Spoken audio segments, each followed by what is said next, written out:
ನನ್ನ ಹೆಮ್ಮೆಯ ಕನ್ನಡಿಗರೇ ಮತ್ತು ನನ್ನ ಪ್ರೀತಿಯ ಕಟ್ಟಡ ಕಾರ್ಮಿಕರೇ, ಗುತ್ತಿಗೆದಾರರೇ ಹಾಗೂ ಕಟ್ಟಡ ನಿರ್ಮಾಣ ಮಾಡುತ್ತಿರುವಂಥ ಮಾಲೀಕರೇ, ತಮ್ಮೆಲ್ಲರಿಗೂ RPS ಯೂಟ್ಯೂಬ್ ಚಾನಲ್ಗೆ ಸ್ವಾಗತ ಸುಸ್ವಾಗತ. ಇವತ್ತಿನ ಈ ವಿಷಯ ಪೇಂಟರ್ಗಳಿಗೆ ಮತ್ತು ಗುತ್ತಿಗೆದಾರರಿಗೆ ಬಹಳ ಮುಖ್ಯವಾದ ವಿಷಯ. ತಾವೆಲ್ಲರೂ ಪೇಂಟ್ ಡಬ್ಬಗಳ ಮೇಲಿರುವ QR ಕೋಡ್ಗಳನ್ನು ಗಮನಿಸಿರುತ್ತೀರಿ.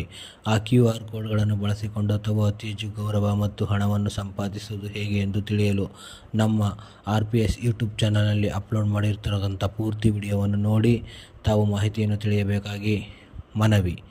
ಮತ್ತು ನಮ್ಮ ಕಟ್ಟಡ ಕಾರ್ಮಿಕರು ಮತ್ತು ಗುತ್ತಿಗೆದಾರರು ಹಾಗೂ ಕಟ್ಟಡ ನಿರ್ಮಾಣ ಮಾಡ್ತಿರುವಂಥ ಮಾಲೀಕರಿಗೆ RPS ಯೂಟ್ಯೂಬ್ ಚಾನಲಿಂದ ಶುಭಾಶಯಗಳು ಮತ್ತು ಶುಭರಾತ್ರಿ. ತಮ್ಮೆಲ್ಲರಿಗೂ ಹೊಸ ವರ್ಷದ ಶುಭಾಶಯಗಳನ್ನು RPS ಯೂಟ್ಯೂಬ್ ಚಾನಲ್ ತಿಳಿಸಲು ಇಷ್ಟಪಡುತ್ತದೆ. ಮತ್ತು ಈ QR ಕೋಡ್ಗಳನ್ನು ಬಳಸಿಕೊಂಡು ತಾವು ಅತಿ ಹೆಚ್ಚು ಗೌರವ ಮತ್ತು ಹಣವನ್ನು ಸಂಪಾದಿಸಿ ಎಂದು RPS ಯೂಟ್ಯೂಬ್ ಚಾನಲ್ ತಮ್ಮೆಲ್ಲರಲ್ಲೂ ಮನವಿ ಮಾಡುತ್ತದೆ. ತಮ್ಮೆಲ್ಲರಿಗೂ 2026ರ ಹೊಸ ವರ್ಷದ ಶುಭಾಶಯಗಳನ್ನು RPS ಯೂಟ್ಯೂಬ್ ಚಾನಲ್ ಕೋರುತ್ತದೆ. ಸ್ನೇಹಿತರೆ ಮತ್ತು ಗುತ್ತಿಗೆದಾರರೇ ಮತ್ತು ಪೇಂಟರ್ಗಳೇ, ತಾವೆಲ್ಲರೂ ಮರೆತು ನಿರಾಶರಾಗಿದ್ದೀರಿ. ತಮ್ಮೆಲ್ಲ